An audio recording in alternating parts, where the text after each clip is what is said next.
할렐루야. 많은 성도들이 벌써겠네요. 이용 성도님 나오셨다가 밥석수로 나가셨네. 배고프신가.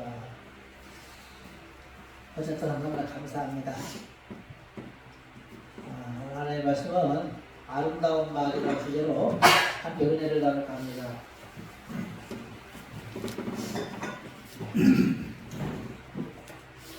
오늘 본문에 경우에 합당한 말은 아로새긴 은쟁반의 금사관이라 그랬습니다.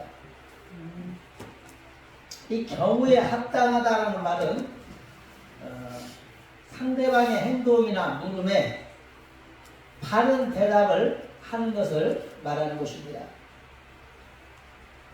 이 우리나라 속담에 말 한마디에 천냥빚을 갚는다, 이런 말이 있잖아요. 그죠? 또 말 한마디 잘못돼서 목숨이 날아가기도 합니다. 지금 바야흐로 선거철이에요. 얼마 전 개혁신당 이준석 후보가 여성은 혐오 발언을 하여 아주 난처한 상황에 처해져 있어요. 순간 말 한마디 툭 내뱉은 것이 온 5천만 대한민국 사람들에게 욕을 먹는,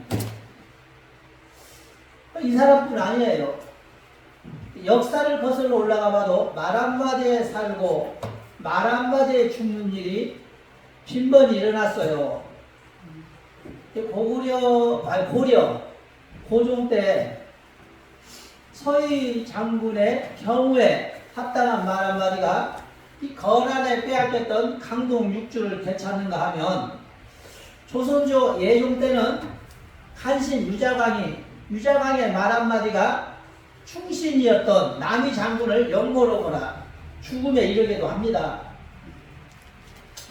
이 성경에 보면 솔로몬의 경우에 합당한 기도 한마디가 이 솔로몬을 축복의 주인공으로 만들어주지만, 그의 아들 르호보암은 말 한마디 잘못하여 나라가 우리나라처럼 북이스라엘과 남유다로 갈라지는 동족상전의 비극이 일어나고 말았습니다.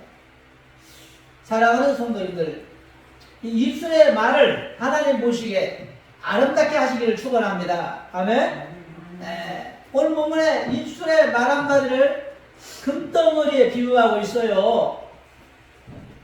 우리 말 한마디가 얼마나 아름다운지, 말 한마디 잘하면 금덩이처럼 값지다라는 것을 말씀하고 있어요. 그러나 반대로 야고보서에서는 말을 풀이라 표현합니다. 야고보서 3장 4절 6절에 보면, 또 배를 보라, 그렇게 크고 강풍에 밀려가는 것들을 지극히 작은 키로 사공이 뜻대로 운전하나니, 5절에 이와 같이 혀도 작은 지체로 돼 큰 것을 자라가도다. 보라, 어떻게 작은 풀이 어떻게 많은 나무를 태우는가. 6절에 혀는 곧 불이요. 혀는 뭐라고요? 불이요. 두루 세 개라. 혀는 우리 지체 중에서 온 몸을 더럽히고 세 개의 바퀴를 불사르나니 그 사르는 것이 지옥불에서 나르니라. 이게 무슨 말입니까? 말을 잘못한 것 때문에 결국 그 죗값을 지옥에서 치르게 된다는 것을 강조하고 있어요. 이 입술에서 내뱉는 말 한마디가 교회를 부흥케 하기도 하고 성도를 구원시키기도 하지만, 또 때론 대인관계를 끊어지기도 하고 교회에 혼란을 가져오기도 하고 죽이기도 한다는 것을 깊이 생각하시고, 우리 평안교회 사랑하는 성도님들은 입술의 말을 경우에 합당한 은쟁반에 금사와 같은 아름다운 말을 많이 하시므로 복된 삶을 살아가시길 축원합니다. 아멘. 그렇다면 경우에 합당한 아름다운 말은 어떤 말이냐? 첫째, 허물을 덮어주는 입술이 되어야 합니다. 아멘. 허물을 덮어주는 입술이 되어야 해요. 이준석이가 왜 그렇게 욕을 먹어요? 이재명 후보의 허물을 들추려다가 자기가 걸려서 죽음에 이르게 되는 겁니다. 아멘? 그리고 남의 허물을 말하고 다닌다는 것은 자기를 죽이는 일과 같아요. 사람이 가장 추할 때가 언제입니까? 바로 남의 허물을 이리저리 퍼치며 다닐 때 최고입니다. 최고. 정치인들 어디 존귀하게 보입니까? TV에 나와서 이 사람 헐뜯고 저 사람 헐뜯는 거 보면 나 취해 죽겠어. 저런 것들이 어떻게 대통령을 하면 이 나라가 어떻게 되겠는가? 지금 일면 태극기 바라 불리는 사람들이 그렇습니다.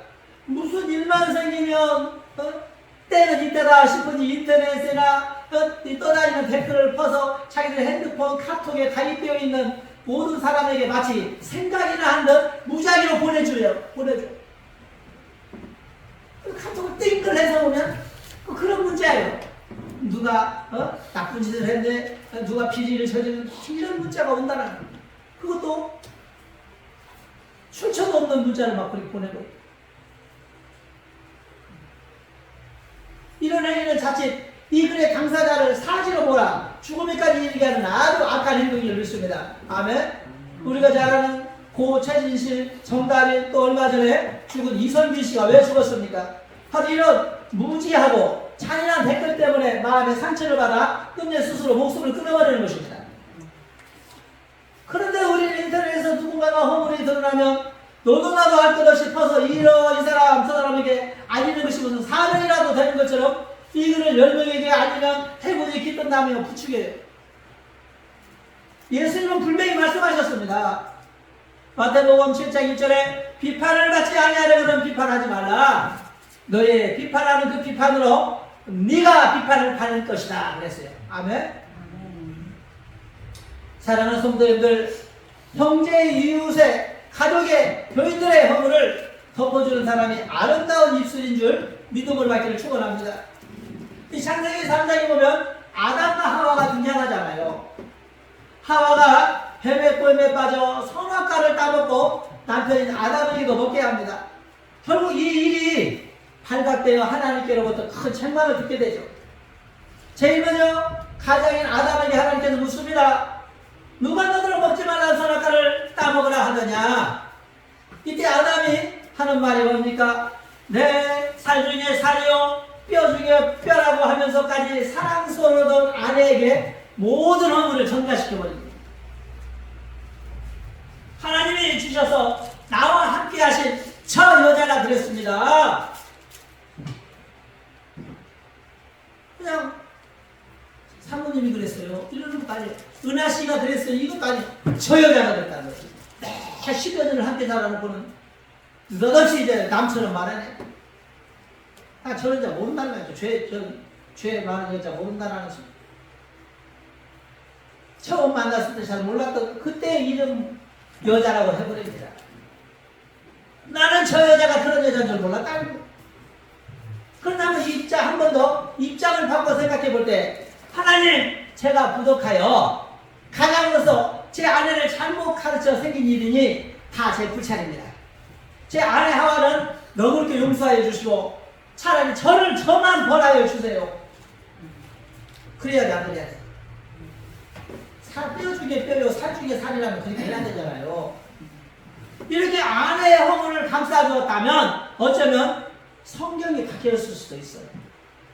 그런데 아담은 사랑하는 아내에게 허물을 전가시키기 빨랐고 아내 하와는 뱀에게 죄를 뒤집어 씌우기에 바빴다는 것입니다. 결국 누구 한 사람 에덴에 남지 못하고 셋이 다 같이 저주를 받아 사망에 이르게 되는 신세가 되고 말았습니다.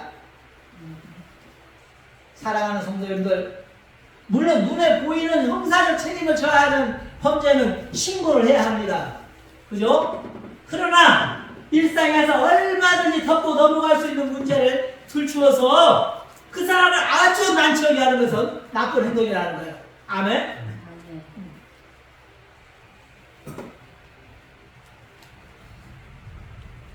오늘 우리 사랑하는 성도님들, 오늘 본문의 말씀처럼 겨우에 합당한 말은 아로새긴 은쟁반에 놓인 금사과라. 오늘 우리가 그런 입술이 되길 축원합니다.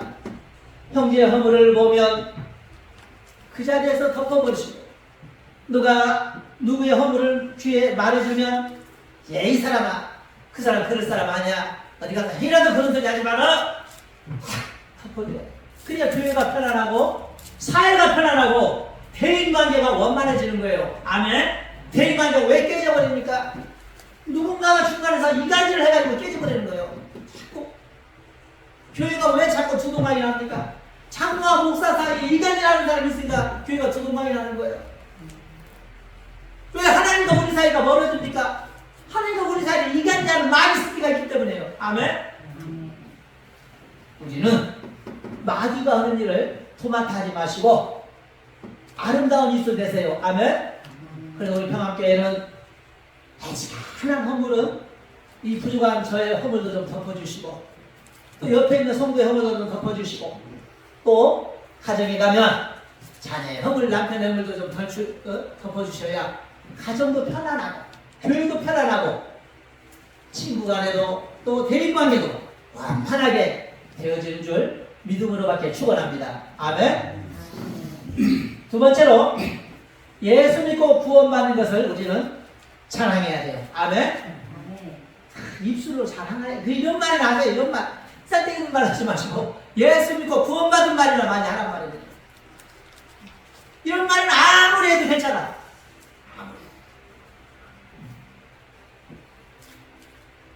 근데 우리는 예수 믿고 구원받은다라는 말은 어디가 하진 않잖아. 그래, 한번 하시라. 왜? 물론 세상 사람들의 기로 들을 때는 예수님을 믿고 구원받은 것이 무엇이 그렇게 대단한 것이냐, 아무것도 아닐 수 있어요. 왜? 그 사람들은 무지하니까.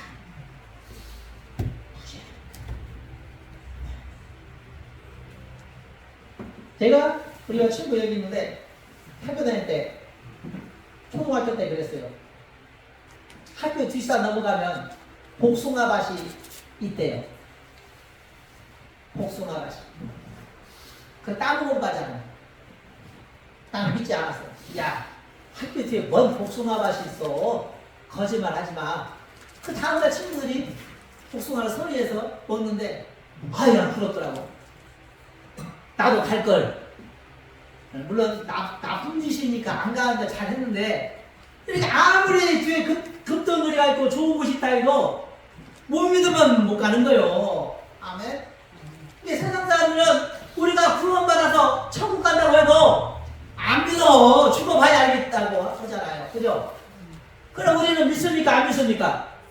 이 자리에 예수 믿고 내가 구원받았다는 사실을 안 믿는 사람 이 자리에 있을 필요가 없는 거예요. 사실은 시간 낭비잖아. 우리 모두는 예수님 믿고 구원받은 사람들을 믿습니다. 아멘. 구원받은 사람의 특별은 뭐냐? 하나님을 아버지라 부를 수 있는 특권이 생기는 거예요. 뭐라고요? 하나님을 아버지라 부르는 특권이 생겨요. 아무나 하나님을 아버지라 부르잖아요. 구원받은 사람은 하나님을 아버지라고 부르는 거예요. 두 번째로 천국에 들어갈 티켓이 주어져요. 아멘. 천국에 들어갈 티켓이 주어지는 거예요. 이 두 가지가 제일 큰 겁니다. 하나님을 아버지라 부르면, 아버지라 불렀으니 아버지의 집에 들어가는 건 당연한 거예요. 자녀가. 그래 안 그래요? 그러잖아요. 시골에 좋은 집은 아니지만 시골에 가면 저희 본가가 있어요. 본가는 좀 허락받고 가지 않아요. 아무 때나 밤이 됐든 낮이 됐든 이 주일날이 됐든 토요일이 됐든 금요일이 됐든 그냥 낮밤을 가리지 않고 요일을 가리지 않고 할 수 있어요. 아무 때나. 누가 제한을 안 해요. 왜? 내 아버지 집이니까. 남의 집 그렇게 가면 큰일 나요. 신고 다니면 큰일 납니다. 하나는 자녀니까 가는 거예요. 하면 자녀니까. 이걸 자랑이란 말이에요. 이거를 자랑하세요. 사도 바울은 일평생 예수님만 자랑하다 생을 바친 사람이에요. 오직 가는 갈라디아서 6장 14절에 그러나 내게는 우리 주 예수 그리스도의 십자가 외에는 결코 자랑할 것이 없으니. 사도 바울은 자랑할 것이 엄청 많은 사람이에요. 사실은. 왜? 이 성경을 14권을 써버렸잖아. 이 사람이 성경 쓴 것부터 해서 이스라엘에서부터 해서 인도 인도까지 전도를 다닌 사람, 인도. 수천 년을 전도를 다녀서 수십 년을 전도 생활만 하고 물에 빠져 죽을 뻔도 하고 동족에게 맞아 죽을 뻔도 하고 배고파 굶어 죽을 뻔도 하고 바다에서 배가 파손해서 죽을 뻔도 하고 죽을 뻔도 여러 번 넘긴 사람인데 왜 사람들에게 자랑할 게 없겠습니까? 그런데 그는 십자가만을 자랑한다는 거예요. 십자가만을. 이게 무슨 소리예요? 나는 하나님이 나의 아버지고 구원받는 것만을 자랑하겠다는 거예요. 아멘? 왜? 내가 모든 것은 내가 자랑할 것이 없다는 거예요. 왜 그럴까요? 고린도전서 15장 10절에 그러나 나의 다 된 것은 하나님의 은혜로 된 것이 내게 주신 주의 은혜가 헛되지 아니하여 내가 모든 사도보다도 수고를 많이 하였으나 내가 아니요 오직 나와 함께 하신 하나님의 은혜로라. 내가 전도를 그렇게 많이 다닐 수 있었던 거, 내가 성경을 14번이나 쓸 수 있었던 거, 내가 한 게 아니기 때문에 자랑 못한다는 거예요. 누가? 하나님이 옆에서 다 도와줘서 했다라는 거예요. 그냥 하나님이 한 거지 내가 한 거 아니라는 거예요. 그걸 자랑할 거 없다는 거예요. 이게 믿음이에요. 아멘? 우리는 세상 가서 자랑할 것이 없어요. 내 딸이 서울대학교 간 거 자랑할 거 못해. 내가 지금 집 의리원에게 지어놓고 좋은 아파트에서 사는 거 자랑할 거 못된다는 거예요. 내가 이만큼 건강한 거 자랑할 거 없다라는 거예요. 왜? 하나님의 은혜로 되어진 거예요. 아멘? 하나님이 돈 벌게 해주시니까 돈 버는 거고 하나님이 농사 잘 되게 지켜주니까 잘 되는 거고 그래야 그래요. 하나님이 나에게 건강 주니까 되는 거예요.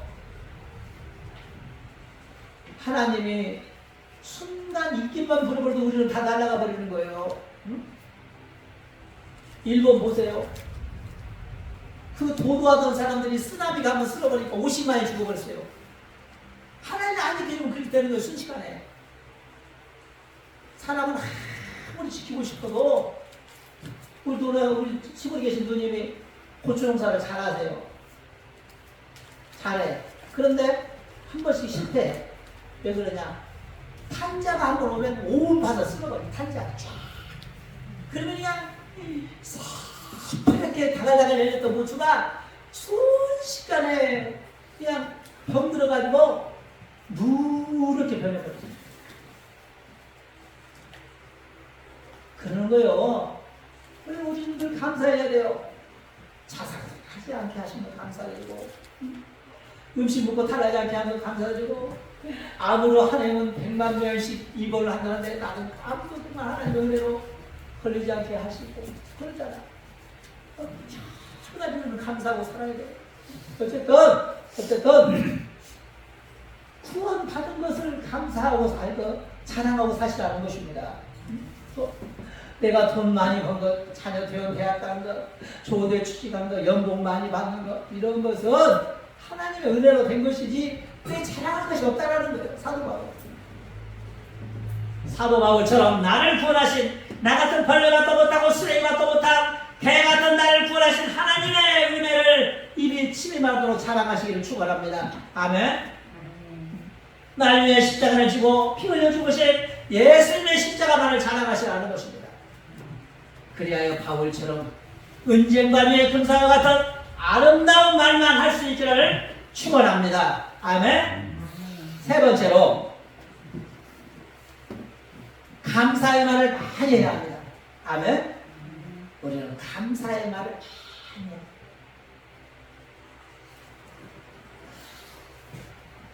행복해서 웃는 게 아니라 행복하려고 웃는다는 말이 있어요. 아멘. 행복해서 웃는 것은 누구나 할 수 있어요. 좋아서 웃는 건 누구나 할 수 있어요. 그런데 앞으로 좋아지려고, 아멘, 행복하려고 웃는다는 거예요. 에? 다시 말하면 감사해서 감사한다는 것이 아니라 감사한 삶을 만들어 가려고 감사하라는 것입니다. 아멘. 어서 오세요. 요즘같이 경제가 어려운 때도 없어요. 불과 2년 전만 해도 5,000원짜리 백반이 있었고 3,000원짜리 짜장면이 있었거든요. 근데 이제는 짜장도 7,000원, 백반도 보통 10,000원씩 해요. 함부로 누구한테 밥 먹으러 가자가기 어려워. 그냥 3명 먹으면 3만원 이상 나와버리니까. 식당뿐 아니라 모든 물가가 2배, 3배로 뛰었어요. 우리는 그래도 감사하시기 바랍니다. 네. 시편이 이렇게 말하고 있어요. 50편, 24편. 감사로 제사를 드리는 자가 나를 영화롭게 하나니 그 행위를 못게 하는 자에게 내가 하나님의 구원을 보이리라 그랬거든요. 우리의 삶에 되어진 것은 다 하나님의 뜻이라 생각하면 감사가 나오지 않겠습니까? 사도 바울처럼 지금 나의 나된 것은 하나님의 은혜라는 것입니다. 건강하던 내가 병이 생길 수도 있고, 잘 나가던 내가 공격에 빠질 수도 있고, 잘 살던 자녀가 사업이 어지러워지고, 든든하던 교회가 갑자기 성도가 하나둘 빠져나가면서 교회가 혼란해지기도 하고, 살다 보면 별일이 다 생겨요. 그런데 이 모든 형편을 하나님의 섭리 가운데 만들어 가시고 교회 가시고 이루어지게 하신다는 사실을 깨닫기를 축원합니다. 아멘. 그래서 바울은 이미 자신이 어떤 형편에 처하든지 자족하기를 배웠다고 고백하잖아요. 빌립보서 4장 11절에 내가 궁핍으로 말하는 것이 아니라 어떤 형편에 든지 내가 자족하기를 배웠노니, 어떤 형편에 처하든지 내가 하나님께 감사하기를 배웠다는 거예요. 요셉의 삶을 한번 들어가보면 요셉의 삶이 바로 자족하는 삶입니다. 뚜렷하게 나타나요. 아버지 야곱과 함께 살 때는 삶의 진리를 먹으며 비단 자색 옷을 입고 왕자처럼 살았어요. 그런데 그 영화는 오래가지 못했습니다. 17살 먹던 해 형들의 음모에 휘말려 애굽의 노예로 팔려갑니다. 요셉은 하나님을 경외하는 사람인지라 그래도 믿음의 끈을 놓지 않고 하나님만 바라봅니다. 그랬으면 우리가 생각하는 신앙의 과정에 맞추어 보면 더 좋아져야 되는 거 아닙니까? 그래 안 그래요? 내가 형들에게 지금 노예로 팔려갔어요. 그럼 하나님께 기도했어요. 하나님 나를 살려주세요. 하나님 사랑해요. 하나님 나를 도와줘. 이렇게 기도했으면 기도한 대로 더 좋아져야 되는 게 맞잖아요. 그래 안 그래요? 더 행복해져야 되는 거 맞잖아요. 그런데 오히려 정반대 현상이 일어납니다. 노예로 팔린 것도 얼마나 지금 억울하고 힘든데 보디발의 아내 음해로 인하여 이번에는 노예보다 더 처참한 사형수들이나 들어가는 감옥에 들어가게 됩니다. 이제 더 힘든 대로 나락이 떨어졌어요. 그리고 놀라웠게도 그의 나이 30살의 하루아침에 신임 감독 애굽의 국무를 총감독하는 국무총리라는 1인지하 만인 지상의 자리에 올라갔습니다.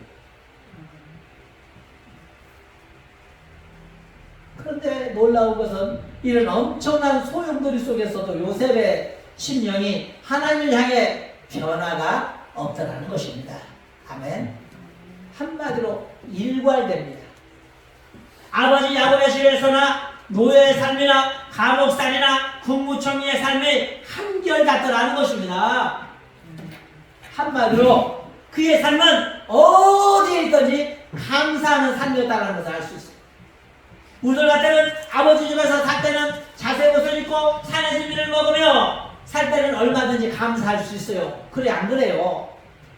그러나 형들에 의해 노예로 전략한다면 원한에 살무쳐 날마다 일을 갈 거 아닙니까? 그런데 더 좋아지기는커녕 오히려 더 상황이 안 좋아 중쟁이나 들어가는 이 감옥에 들어가 언제 사형장에 끌려갈지 모르는 이런 상황이라면 어쩌면 더 이상 살 소망이 없다고 생각하고 자살하고 싶을 수도 있어요. 원망하면서 형을 원망하면서 형들을 원망하면서 또 나를 감옥에 집어넣은 보디발의 아내를 원망하면서 자살할 수도 있어요.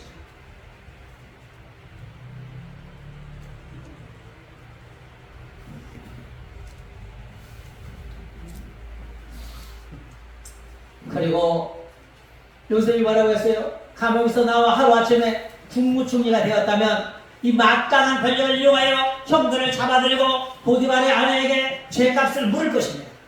그러나 요셉은 전혀 그렇지 않았어요. 아버지 집에서 자색옷을 입을 때도 감사했고, 노예로 팔려도 감사했고, 보디발의 아내의 은혜를 입어 감옥에 처해져도 감사했다라는 것. 또 국무총리가 되어도 그는 오로지 감사밖에는 몰랐다라는 것입니다. 그래서 대부분의 사람들은 절대 이런 감사를 하지 못합니다.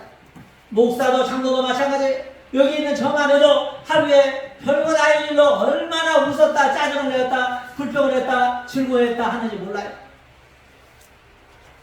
요셉과 우리의 차이가 무엇입니까? 왜 요셉은 되고 우리는 안 되는 것입니까? 창세기 45장 5절에 그 해답을 주고 있어요. 그게 보면 이렇게 말씀하고 있어요. 당신들이 나를 이곳에 팔았으므로 근심하지 마소서, 한탄하지 마소서. 하나님이 나의 생명을 구원하시려고 나를 당신들 앞서 보내셨나이다. 하나님이 다 일을 꾸미셨나이다. 하나님이 다 선정하고 계획하신 일입니다. 아멘. 여러분, 목사가 대문 앞에 어떤 사람이 똥을 싸고 가서 보기 싫으니까 성도에게, 성도님 대문 앞에 누가 똥을 싸고 갔는데 치우세요. 그러면 나 그래 안 되네. 그럴 사람 많아요. 그래 안 그래요?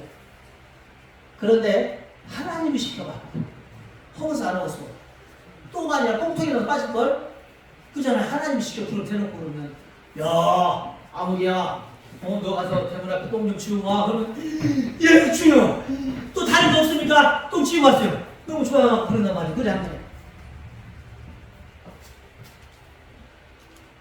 오늘 하나님이 그랬다고 생각하면 그 어떤 고난도 참을 수 있는데, 사실은 요셉처럼 그런 믿음이 없기 때문입니다. 아멘. 하나님 나를 지금 축복하시려고 이 병에 걸리겠다 안 믿어지잖아요. 하나님이 더 죄를 부으시키려고 지금 너 교회를 옥조이고 있다 안 믿어지는 거예요. 이 환난을 하나님이 너를 축복하시려고 지금 주고 계신 것이다 안 믿어지는 거예요. 그러니까 짜증나고 불평하고 화나고 원망하고 신경이 나고 모든 걸 때려치우고 싶은 것입니다. 그러나 요셉은 형들에게 팔릴 때도 하나님이 나를 이렇게 팔게 하시는구나. 감옥에 들어갈 때도 하나님이 지금 나를 감옥에다 집어넣었구나. 노예 생활할 때도 하나님이 지금 나의 노예를 시키고 계시구나.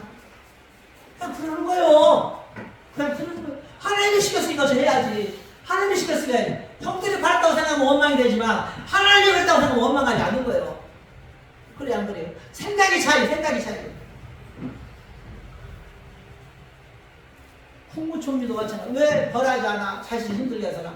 왜? 이 자리 내가 올라간 자리 하나님이 거저주는 자리니까. 왜 난 아무 힘이 없는 거지? 왜? 하나님이 거저주는 자리 때문에 그냥 하나님이 시키지만 않은 거예요, 이 사람은. 하나님만 보고 얼마나 멋집니까? 사랑하는 성도님들, 우리도 요셉처럼 이런 감사하는 입술이 되어야 돼요.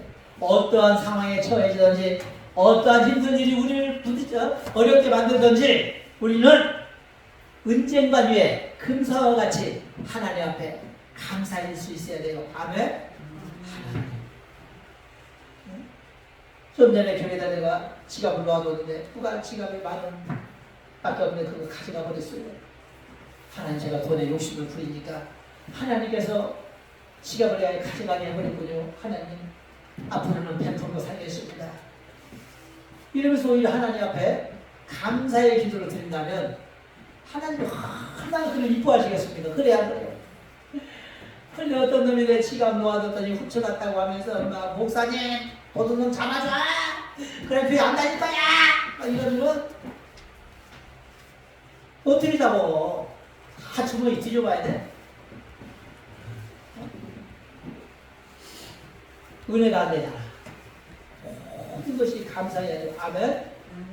가정도, 교회도, 직장도, 내 삶도 요셉처럼 사도 바울처럼 일평생 자족하기를 바라며 감사하며 사는, 그래서 우리의 삶 자체가 입술이 하나님 감사합니다 할 때 금사가가 되는 거예요. 아멘.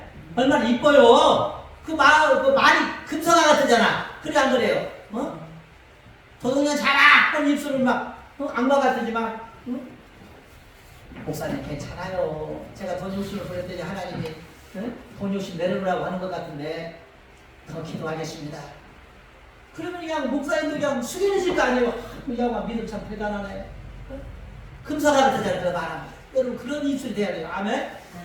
그래서 우리 사랑하는 성도님들은 오늘 본문의 말씀처럼 은지영만이의 금사가 같은 말 이런 축복된 입술이 돼야 될 줄 믿습니다. 아멘. 첫째로는 무엇을 하라고 했습니까? 예?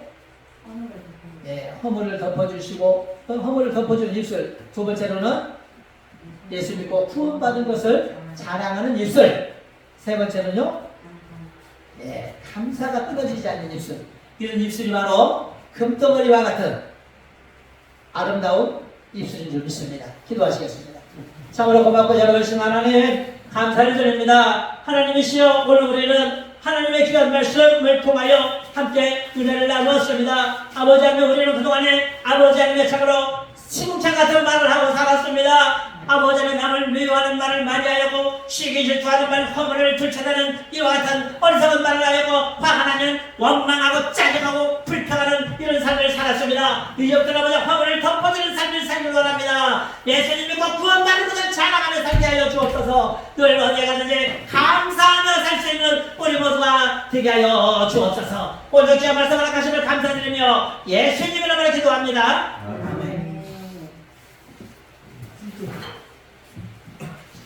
이 시간 김창성 선생님 한글면으로 수고해 주시겠습니다.